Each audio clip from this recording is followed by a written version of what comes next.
कक्षा, आज 11वीं कक्षा है ना, एक दिन बढ़ गया। हमारा टारगेट था 10 दिन 10 कक्षा का।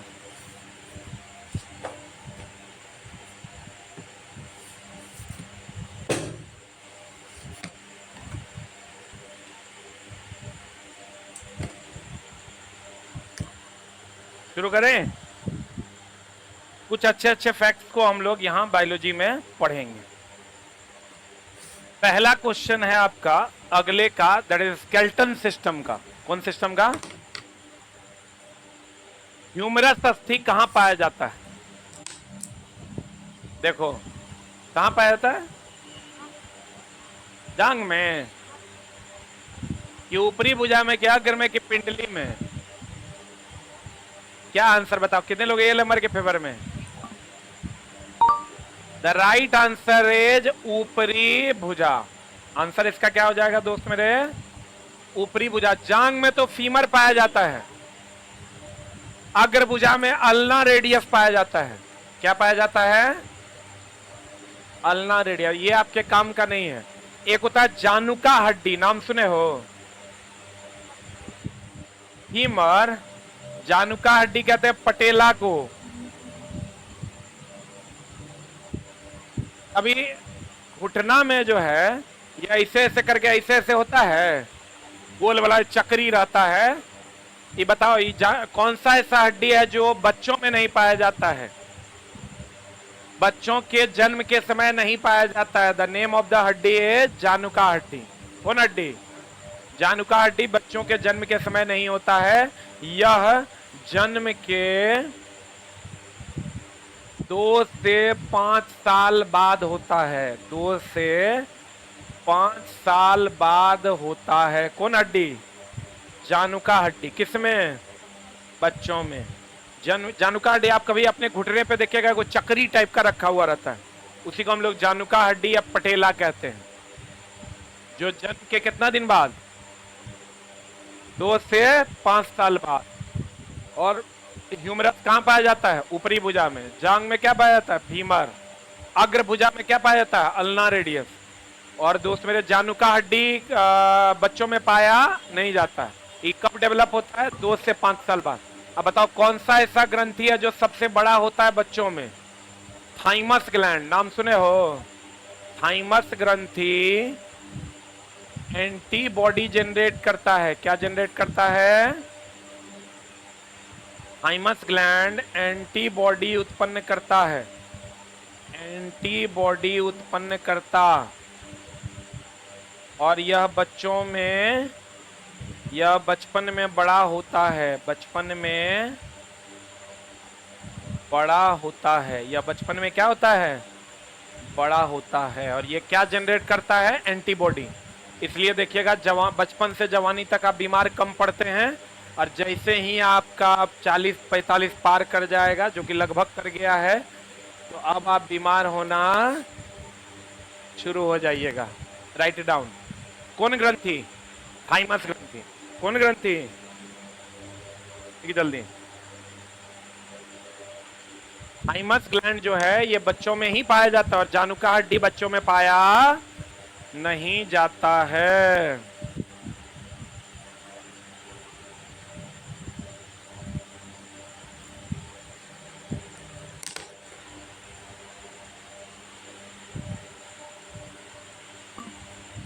लिखा?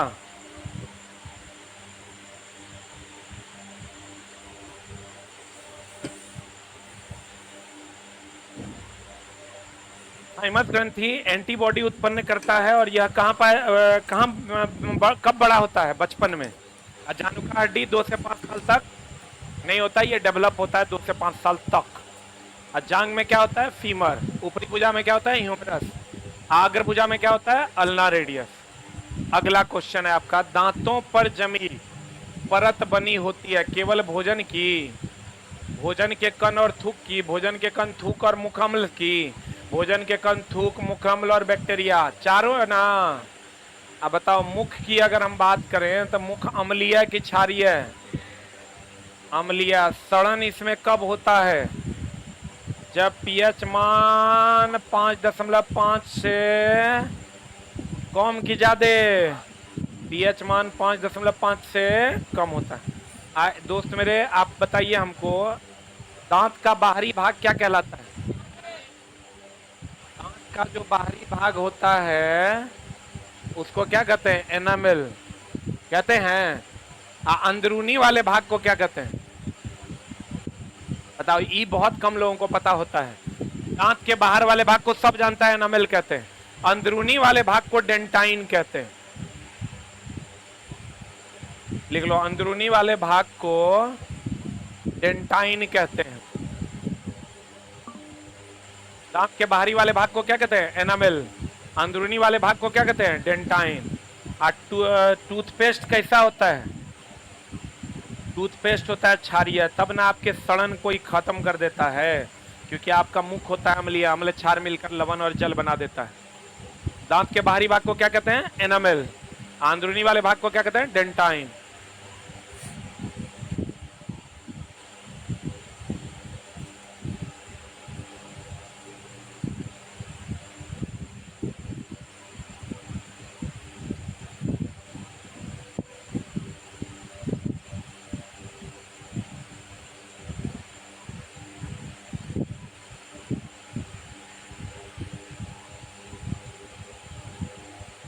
हो गया?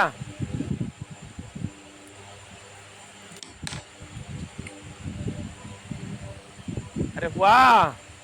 बाहरी भाग को क्या कहते हैं? एनामेल। अंदरूनी वाले भाग को क्या कहते हैं? डेंटाइन। और मुख कैसा होता है? अम्लीय।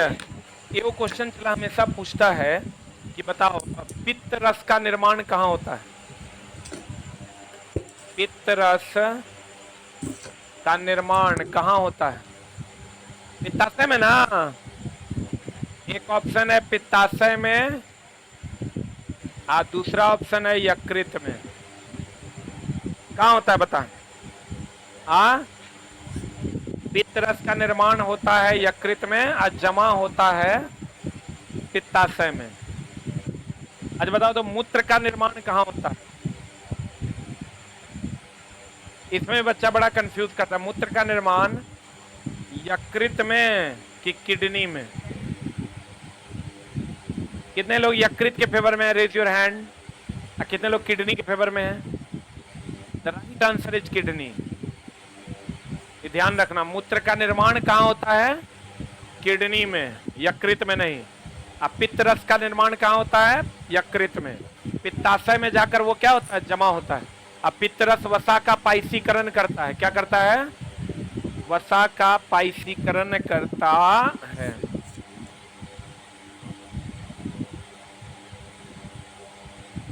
मूत्र का निर्माण कहाँ होता है? किडनी में। और रक्त को छानता कौन है? किडनी की फेफड़ा? रक्त को छानता है किडनी।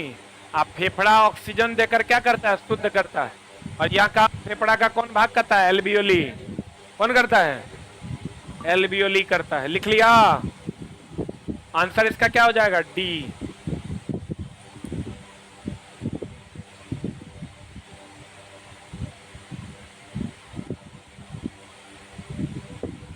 अगला, वह महिला जो बच्चे को जन्म देने वाली है के लिए सर्वोत्तम विकल्प कौन है? ये हम बताए थे टेस्ट में। बताओ। प्रशिक्षित नर्स की मदद लेना, बच्चे के निकास के लिए सर्जरी कराना, सुविधा संपन्न अस्पताल में जाना। सी फॉर कैट ना। आंसर हो जाएगा इसका सी फॉर कैट। पता चला पुष्पी पौधे के जनन अवस्थाओं का सही क्रम क्या है? देखो, हमारे पास क्या होता है, चला हम इसको अच्छे से समझा देते हैं, बढ़िया समझ लो। एगो मेल हो गया, आई क्या हो गया? फीमेल। बताओ, मेल और फीमेल। मेल के पास 44 प्लस XX की XY, फीमेल के पास 44 प्लस XX। तो बताओ, इसको दो भाग में बांटोगे तो ये जब टूटेगा तो 22 प्लस X, 22 प्लस Y, आई टूटेगा 22 प्लस X, सही टूटेगा 22 प्लस X ना।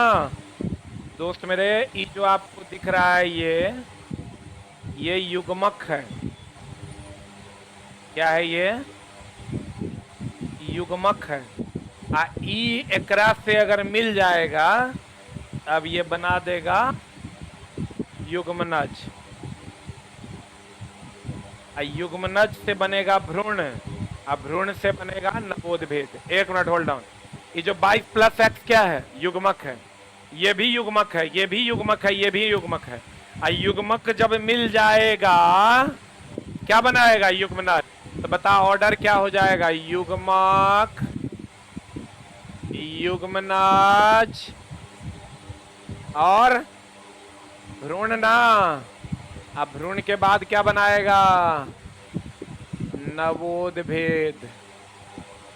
अब आंसर बता दो क्या होगा? What is the answer? जल्दी लिख।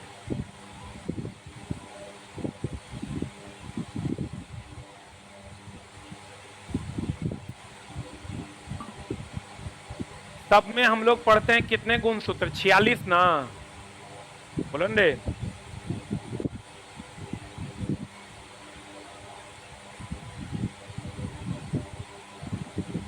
जल्दी लिख।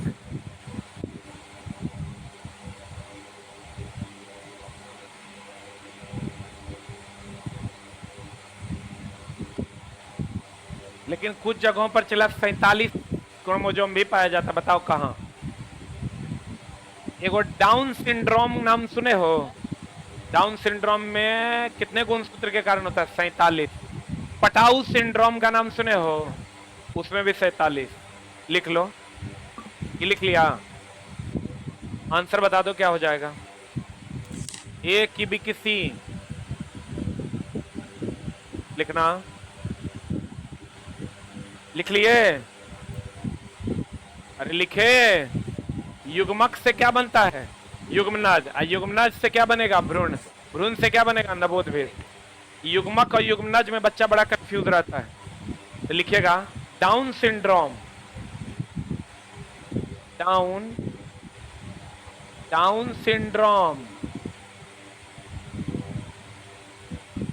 और पटाऊ सिंड्रोम में गुणसूत्रों की संख्या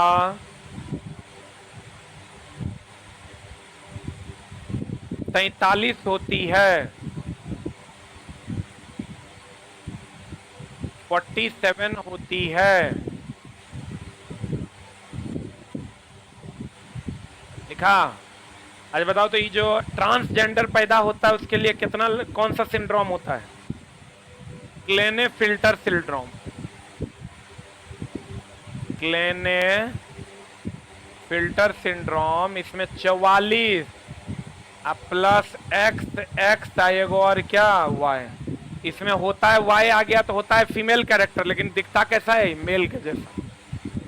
इसी से पैदा होता है दोस्त मेरे कौन? ट्रांसजेंडर।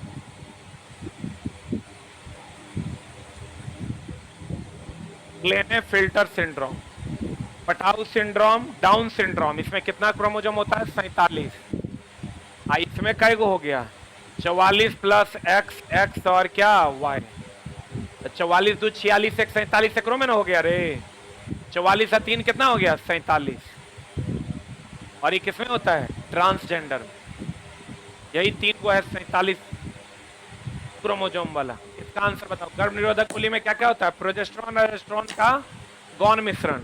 ये फीमेल हार्मोन है कि मेल हार्मोन है? अभी चला जब देखोगे रेलवे के एग्जाम में सबसे ज्यादा गर्भ निरोधक, गर्भ से रिलेटेड सवाल पूछ रहा है सबसे ज्यादा, मतलब 60% के आसपास सवाल उसी से है। प्रोजेस्टेरोन और एस्ट्रोजन मेल हार्मोन है कि फीमेल सेक्स हार्मोन है? फीमेल सेक्स हार्मोन है। Testosterone male sex hormone. तो कहेगा आपको गर्भ निरोधक, बताओ कहेगा सबसे बढ़िया विधि क्या है गर्भ से बचने के लिए? सबसे अच्छी विधि कौन? ऑपरेशन। सबसे खराब विधि क्या है? सबसे खराब विधि है गर्भ निरोधक गोलियां। गोली खाने से बहुत सारे हार्मोन्स अनबैलेंस हो जाते हैं। अब तुरंत अपनाने वाली विधि भी कौन है? गोली। सबसे अच्छी विधि क्या है? ऑपरेशन। और सबसे खराब विधि क्या है? गोली। क्योंकि इसमें हार्मोन्स क्या हो जाते हैं? अनबैलेंस हो जाते हैं, जिसके कारण हार्ट की समस्याएं होती है, अलग अलग समस्याएं होती है। अगला, निम्नलिखित चित्र मादा प्रजनन प्रणाली के खंडीय दृश्य को दिखा रहा है। ये मादा प्रजनन प्रणाली है। ए और बी द्वारा निम्नांकित भागों का सही कार्य बताने वाले विकल्प का चयन कीजिए। बताइए कौन होगा? ए और ये बी। बी तो चला कंप्लीट है कि यहाँ पर भ्रूण का प्रत्यारोपण होगा। ये अंडाणु का निषेचन, यहाँ अंडाणु यही ना बनता है। यहाँ क्या बनता है? अंडा। यहाँ से स्पर्म हम लोग डालते हैं, तो कहते हैं अंडाणु क्या होगा? आंसर बता। ए के पास क्या होता है और बी के पास? ए यहाँ है, ए यही ना है, अब बी यहाँ है, तो हमको लगता है ए अंडाणु कभी हो सकता है। ए यहाँ अंडाणु, यहाँ ना अंडाणु। फिर कहता है अंडाणु का निषेचन ए के पास, ये भी नहीं होगा। ए के पास अंडाणु का निषेचन होता है कि बी के पास होता है?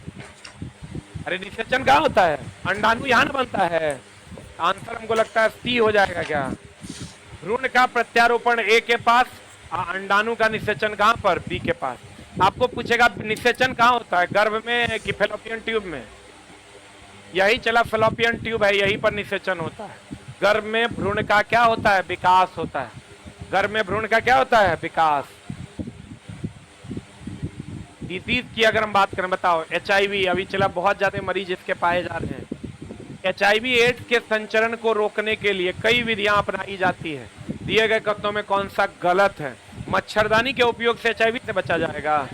HIV मच्छर के द्वारा फैलता नहीं है, यही तो गलत हो गया। मच्छरदानी का उपयोग HIV संक्रमित मच्छर के काटने को रोकना गलत है। दवाओं के दुरुपयोग के माध्यम से संचरण, विशेषकर सुइयों को साझा करना होगा। जिम्मेदारी पूर्ण यौन व्यवहार ना अपनाना। कान छिदवाने, एक्यूपंक्चर आदि जो करता है वो एक को यंत्र लेकर सब कुछ छिदले फिरता है, तो वहां पर चला मामला हो जाएगा गड़बड़। यदि आप छोटे से भीड़ भाड़ वाले कम हवादार घर में रह रहे हो, तो आपको निम्नलिखित में से कौन सा रोग होने की संभावना है? बहुत सारा बच्चा इसमें कैंसर मार देता है। आंसर क्या हो जाएगा? वायु वहित रोग। कैंसर होता है किस बैक्टीरिया, जीवाणु रोग है, जीवाणु जनित की विषाणु जनित? बताओ, विषाणु जनित रोगों का कोई इलाज नहीं है, जल्दी बताओ क्या होगा आंसर? एड्स तो विषाणु जनित है, ये बताओ जीवाणु जनित है कि विषाणु जनित? जल्दी बताओ ऑनलाइन वालों। कैंसर जो है जीवाणु जनित है। कौन जीवाणु से होता है? कार्सिनोजेनिक जीवाणु से होता है। कार्सिनोजेनिक जीवाणु से होता है कौन? कैंसर। हैजा जीवाणु जनित है कि विषाणु जनित? हैजा किससे होता है? अरे चुट्टा, एकरो में डाउट है। हैजा बताओ किससे होता है? अगर बाई गे माई, हैजा किससे होता है? कितना लोग जीवाणु के फेवर में हैं? कितना लोग विषाणु के फेवर में हैं? हाय रे बा, हैजा जीवाणु जनित रोग है रे। 71 बार पढ़ा होगा, 100 बार पढ़ा होगा। हैजा वायरस से होता है, पता नहीं। हाँ, तुम्ही लोग को पता होगा। वायु वहित रोग में लिखना एस्बेस्टोसिस। वायु वहित रोग में कौन अंग प्रभावित होता है? फेफड़ा। एस्बेस्टस, उद्योग में काम करने वाले लोगों को एस्बेस्टोसिस होता है, और ये सबसे ज्यादा सीमेंट इंडस्ट्री में काम कर रहे लोगों को होता है।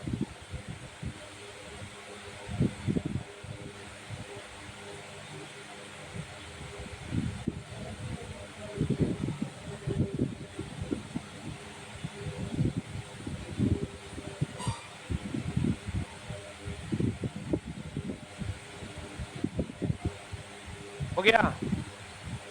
अरे हुआ? हैजा किससे होता है? जीवाणु से।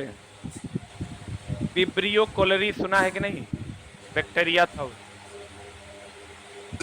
वायु वहित रोग में क्या प्रभावित होता है? फेफड़ा, एस्बेस्टोसिस, सीमेंट उद्योग में काम करने वाले लोगों को वायु वहित रोग होता है। अब बताओ पेट्रोल से क्या होता है? पेट्रोल के जलने से कैंसर होता है कि वायु वहित रोग की एड्स की हैजा? हाँ, किसके कारण? पेट्रोल में सीसा होने के कारण क्या होता है? क्या होता है रे? कैंसर। पेट्रोल में सीसा होने के कारण क्या होता है? कैंसर।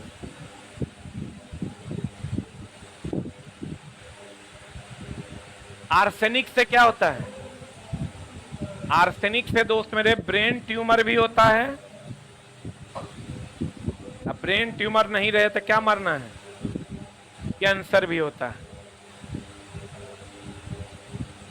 और ये कहां पाया जाता है? पानी में। इसीलिए किसी किसी खास खास जगहों पर देखना अधिकतर लोग कैंसर से मरते हैं, क्योंकि वहां नीचे पानी में क्या होता है? आर्सेनिक। पीते हैं, उनको लगता है कि ऐसा क्यों हो रहा है, पता नहीं चलता है। अगला बता, कौन सा विषाणु रोग नहीं है? ये तो बता दे, अभी तुरंत बता दिए। बता, विषाणु रोग नहीं है, ये तो बता दे, अभी तुरंत बता दिए। बता। डेंगू, एड्स, इन्फ्लुएंजा, टाइफाइड मार दें, विषाणु जनित है। अच्छा बताओ, विषाणु जनित रोगों का इलाज संभव है? उसकी गोलियां आती है, सिर्फ टीके आते हैं। क्यों? क्योंकि उसका रासायनिक गुण हमेशा बदलते रहता है, इसलिए एंटीबायोटिक आता है, वायरल नहीं आता है। लिखिएगा, विषाणु जनित रोगों का इलाज संभव नहीं है, केवल टीका ही संभव है। विषाणु जनित रोगों का इलाज संभव नहीं है, केवल टीका संभव है।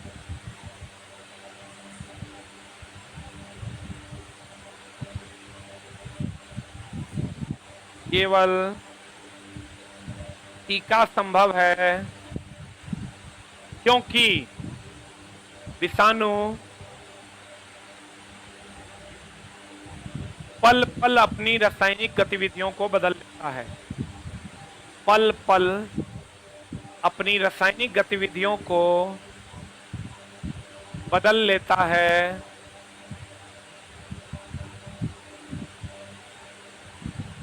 जिसे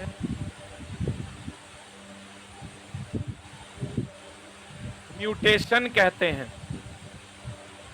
जिसे क्या कहते हैं? म्यूटेशन कहते हैं। बताओ, एक क्वेश्चन हमेशा आता है, एनसीईआरटी में भी है, क्रिस्टल के रूप में कौन रहता है? बताएं हम बहुत बार, जीवाणु रहता है कि विषाणु रहता है? अरे क्रिस्टल के रूप में कौन रहता है? जीवाणु की विषाणु? जीवाणु की विषाणु? क्रिस्टल के रूप में रहता है कौन? विषाणु, क्योंकि अति निम्न ताप पर भी मरता नहीं है। क्रिस्टल के रूप में कौन रहता है? विषाणु, क्योंकि अति निम्न ताप पर भी मरता नहीं है। अब बताओ, डेंगू में कौन सा अंग प्रभावित होता है? ब्लड का कौन सा भाग प्रभावित होता है? प्लेटलेट ना। अब प्लेटलेट का काम क्या है? रक्त का थक्का बनाना। अब भैया ये कम हो जाएगा ना, तो जरा सा भी रक्त कहीं से बह जाएगा तो बह जाएगा। इन्फ्लुएंजा, एड्स में क्या कौन सा अंग प्रभावित होता है? इम्यूनिटी। जिसको एड्स होगा उसको धाए धाए सर्दी खांसी बुखार लगेगा, तो समझ लो ओकरा मामला जो है गड़बड़ा रहा है। आप लोग में से किसी को नहीं ना है? होगा अभी तो पता नहीं होगा, लेकिन चला ये सबसे ज्यादा फैल रहा है ट्रक ड्राइवर्स वगैरह, प्रोस्टिट्यूट्स वगैरह से, ये सबसे ज्यादा जिसे फैल रहा है। बाकी नॉर्मल ऐसा नहीं है कि सबको हो रहा है। जो लोग बाहर वगैरह जाते हैं तो प्रोस्टिट्यूट्स वगैरह के पास जाने से ये ज़्यादा से ज़्यादा फैल रहा है। और ऐसा नहीं कि अनाधुन फैल रहा है, लेकिन अब सबसे ज़्यादा हमको लगता है टॉप 3 स्टेट में बिहार है, क्योंकि यहाँ लोग मजदूरी करने बाहर जाते हैं, तो वो सारी समस्याएं हो रही है। जीका वायरस कहाँ से मनुष्य में संचरित होता है? कहाँ से रे? मच्छर से। इसमें क्या होता है? बुखार लगता है। जीका वायरस अगर काट लेगा, जीका वायरस से क्या लगता है दोस्त मेरे? बुखार होता है। और ये कहां से फैलता है? मच्छर से। कहां से फैलता है? मच्छर से। पता हीमोफीलिया, हीमोफीलिया क्या है? अभी चला हीमोफीलिया क्या है? अभी चला यहाँ तो हीमोफीलिया नहीं ना है। हम 2010 में हीमोफीलिया इराडिकेशन प्रोग्राम चलाए थे अपने कॉलेज के आसपास। उड़ीसा में जब आप जाइएगा ना तो उड़ीसा में दूल्हा दुल्हन दोनों को हीमोफीलिया रहता है। हाथी पांव रोग जकरा कहते हैं। इतना मोटा मोटा पैर, बुखार लगना, फलना होना, चिल्ला होना आम बात है। और कहीं से कोई दिक्कत, अब यहाँ किसी का पैर इतना मोटा हो जाए, घाव वाव हो जाए, कितना खराब लगे।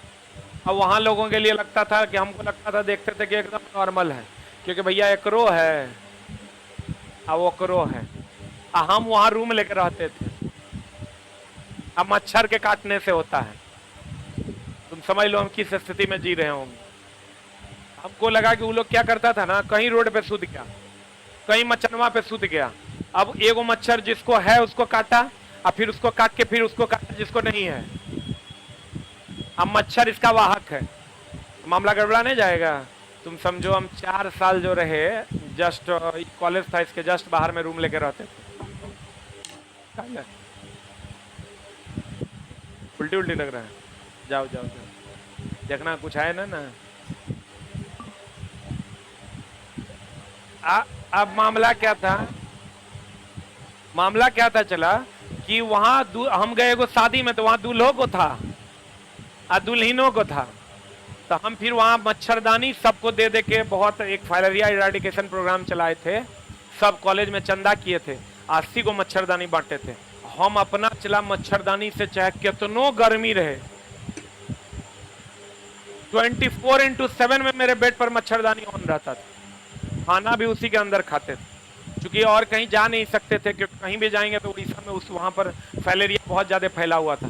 नाम कैंसिल कर नहीं सकते थे, पैसा लगा हुआ था, और हाथी पांव रोग हो जाता थी तो बहुत बड़ा बवंडर हो जाता। हम चला 24x7 मच्छरदानी के अंदर एगो छोटका पंखा रख लेते, छोटका पंखा को मच्छरदानी के अंदर घुसा लेते थे, उसी में सोना उठना, बाकी सब तो बाहर होता था।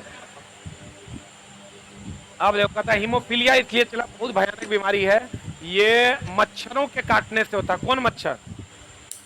क्यूलेक्स, नाम सुना है? बहुत सारे मच्छर के काटने से होता है। कहता है हीमोफीलिया क्या है? यह एक रोग है जो रक्त का थक्का उत्पन्न करने वाले कारकों के लिए जिम्मेदार जिन की अनुपस्थिति के कारण होता है। आंसर बता क्या होगा? ए की बी की सी? What is answer? अगला देखो, यह एक ऐसा रोग है जिसमें अतिरिक्त हीमोग्लोबिन का उत्पादन होता है। जुल्मे हो जाएगा। यह एक ऐसा रोग है जिसमें सफेद रक्त कोशिकाएं कैंसर बन जाती है। यह भी नहीं है। यह एक रोग है जो विटामिन के की कमी के कारण होता है। यह भी नहीं। आंसर हो जाएगा ए। देख लो ये क्या होता है, रक्त का थक्का उत्पन्न करने वाले कारकों के लिए जिम्मेदार जिन अनुपस्थित हो जाते हैं, मतलब रक्त का थक्का बनता नहीं है, तो उससे पीड़ित लोगों को विटामिन के की टेबलेट दिए जाते हैं, जिससे उसका प्लेटलेट लेवल बढ़ सके। विटामिन के भी रक्त का थक्का बनाता है, तो विटामिन के अगर मिल जाएगा उसको रक्त का थक्का बनेगा, ना तो धीरे धीरे वो एब्सेंट हो जाता है। बहुत लोग ऑपरेशन करवाते हैं, फिर फूल जाता है, मतलब नर्क वाला जिंदगी है वो। और ये इसका वाहक कौन है? मच्छर। कौन है? बिहार में ये फैला हुआ नहीं है। और इस रोग का दूसरा नाम क्या है? हाथी पांव रोग। कौन रोग है? मिलावटी सर, हाँ ना ये कौन बोल दिया? जेनेटिक नहीं है। हीमोफीलिया जो है दोस्त, तब तो जुल्म हो जाएगा। बच के क्या करोगे? अगर जेनेटिक हो जाएगा तो दोस्त मेरे कुछ अंश लेकिन प्रभाव देखो, बहुत सारे ऐसी बीमारियां हैं, जैसे कैंसर को हम लोग जेनेटिक नहीं मानते, लेकिन ऐसा कहा जाता है कि पिता में अगर होता है तो बेटा में हो जाता है। तो कुछ अंश तक जो है, चूंकि क्रोमोजोम को अभी भी लोग चला समझ नहीं पाया, वैज्ञानिक भी नहीं समझ पाए, कुछ अंश तक जो है ट्रांजैक्शन होता है, लेकिन बहुत ज्यादा नहीं होता है। इसलिए कैंसर को भी हम लोग जेनेटिक में रखे हैं क्या? कैंसर को जेनेटिक, लेकिन होता है कि नहीं? बाप को होता है, बेटा को हो जाता है। तो कहते हैं दोस्त मेरे, मिलावटी सरसों के तेल, बीजेपी के समय हुआ था, ही चला जब अटल बिहारी वाजपेयी जी थे उस टाइम में सरसों का तेल में क्या हुआ था, लोग जो भी खा रहे थे उनको बुखार उखार आ रहा था भयानक। उसमें हो क्या रहा था? अच्छा चला, अभी जो हम लोग सरसों का तेल खा रहे हैं, क्या वो सरसों का तेल है? धारा, वो पाम ऑयल है। क्या है वो? पाम। आप कहिएगा पाम ऑयल क्या होता है? चला, वो पाम ऑयल होता है खजूर का ही एक अलग प्रजाति है, उसी से तेल बनता है जो हम लोग खा रहे हैं। हम लोग क्या सोचते हैं? सरसों का तेल। इस बीच में थोड़ा दिन पहले देखना, मोदी जी के टाइम में ही सरसों के तेल का कीमत बहुत ज्यादा बढ़ गया था। वो पाम ऑयल का इंपोर्ट पे थोड़ा गड़बड़ी कर दिए थे, जहां जिसके कारण जो है रेट बहुत ज्यादा 220 टका या 250 रुपए की लीटर हो गया था। पाम ऑयल को ही हम लोग अभी सरसों के तेल के जैसा खाते हैं, और चलाओ कार्सिनोजेनिक भी है, लेकिन हम लोग खाते हैं चूंकि वो बहुत ज्यादा कार्सिनोजेनिक नहीं है। अगर हो सके तो शुद्ध सरसों का तेल ही खाना चाहिए अपने से पेरा के, लेकिन किसको, अब तो गांव घर में लोग सरसों उगाना छोड़ दिया, थोड़ा बहुत उगाता है। तो सरसों का तेल अगर आप खाते हैं तो वो ज्यादा बेहतर है। हम लोग जो अभी खा रहे हैं धारा, पूर्णतया शुद्ध सरसों का तेल, वो हम लोग एक्चुअल में क्या खाते हैं, पाम ऑयल। और देखना उस पर लिखल रहता है mustard gas oil, mustard oil लिखल रहता है। मस्टर्ड गैस सल्फर का यौगिक हुआ करता था, जो प्रथम विश्व युद्ध के समय यूज हुआ था, और जिससे फफोला उत्पन्न होता था, फोड़ा फुंसी हो जाता था, और ये मस्टर्ड ऑयल है। तो जब भी चला कोशिश करना, जब तुम्हारे पास पैसा आएगा तो सरसों का तेल पेरा के खाने के लिए। लेकिन हम लोग अभी क्या खा रहे हैं, पाम ऑयल। तो कहता है मिलावटी सरसों के तेल में पके भोजन को खाने वाले लोगों में होने वाली खतरनाक ड्रॉप्सी में क्या होता था, सूजन आ जाता था, ड्रॉप्सी नामक बीमारी फैल गई थी, बुखार आ जाता था। ड्रॉप्सी का कारण निम्न में से कौन सा नहीं है, हो सकता है जैसा कि भारत में हुआ था, और ये आंसर हो जाएगा अर्जिनोमोन तेल का मिलावट। अर्जिमोन हम लोग खाते हैं, चला उसके मिलाने से ही नहीं होता है। बाकी सरसों के तेल में साइनाइड का, धान की भूसी का तेल का मिलना, उजला रंग करने वाला मिलावट, ये सब मिला दोगे तो ड्रॉप्सी नामक सिंड्रोम हो जाता है, और इससे सूजन या क्या होता है, बुखार होता है। सूजन या क्या होता है, बुखार होता है। खत्म हो गया। आज बताओ चला, आम में कौन सा विटामिन, हाँ ए की बी, आप पके आम में,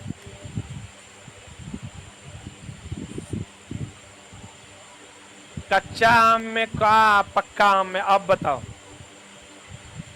कच्चा आम में कौन, ए की बी की सी, या पके आम में ए।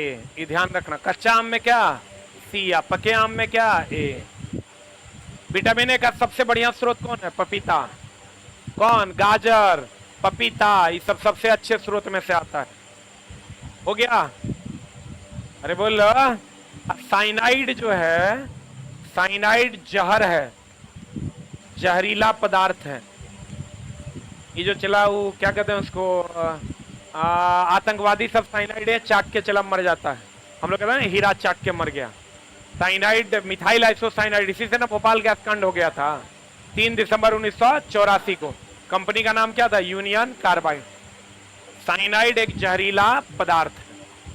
That's the ending of your class. 10 दिन 11 कक्षा आपकी समाप्त हुई। और दोस्त मेरे, हम सबको बार बार कहते हैं, जो भी लोग तैयारी कर रहे हैं, आप फिजिक्स पे को 60% फोकस कीजिए, और केमिस्ट्री को लगभग 60 नहीं तो कम से कम इसको 50 तो कर ही लीजिए। 50, 35। आप बायो को कितना परसेंट, 15%। ये आपका रेलवे का सिलेबस है, प्रीवियस ईयर पलट के देखिएगा। उसी हिसाब से मैक्सिमम कंसंट्रेशन आपका होना चाहिए फिजिक्स एंड केमिस्ट्री पे। और दोस्त मेरे, हम आपको बता दें, अगर आप कहिएगा सर अब कल से तो बंद हो जाएगा, कल से बंद जरूर होगा, लेकिन इसका दूसरा फेज भी आएगा। अगर आप लोग चाहते हैं दूसरा फेज आए इसका, पहले तो हमको ये बताइए आपको क्लास कैसा लग रहा है। पक्का कुछ सुधार हो रहा है? ऑनलाइन वालों, अगर आपको क्लास अच्छा लगा तो एक बार 8 टाइप कर दीजिए, और अगर क्लास खराब लगा तो दिल करता है 6 टाइप कर दीजिए। बिल्कुल फ्री क्लास थी दोस्त मेरे, और उम्मीद करेंगे कि बहुत सारा चीज आप सीखे होंगे। और आगे भी, अब हम आगे जो ला रहे हैं फेज, उसमें भी कुछ अच्छे अच्छे टॉपिक को कवर करेंगे। इस बार जो आपने सीखा, हीट के बहुत सारे सवाल आपने सीखे, वर्क पावर एनर्जी का बहुत सारा सवाल आपने सीखा, केमिस्ट्री में रिएक्शंस बहुत सारे आपने देखे, एकल उत्पाद, एक उत्पाद का टूटना वगैरह वगैरह, बहुत सारी चीजें हमने कोशिश की है पढ़ाने की। और दोस्त मेरे, इसका अगला फेज भी आएगा, उस पर काम चल रहा है। अगला फेज भी बहुत जल्द आपकी सेवा में उपस्थित होगा। अगर आपका डिमांड रहा तो फिर तीसरा फेज भी आएगा, ठीक है। और इसका कम से कम 2-3 फेज तो आएगा ही आएगा। और जो लोग चाहते हैं कि नहीं सर हम डेली क्लास करना चाहते हैं, दोस्त मेरे, डेली रात में 9:30 बजे रात में पीएम में बिल्कुल फ्री क्लास चलता है, फुल सेट का। 9:30 बजे हम आते हैं, 75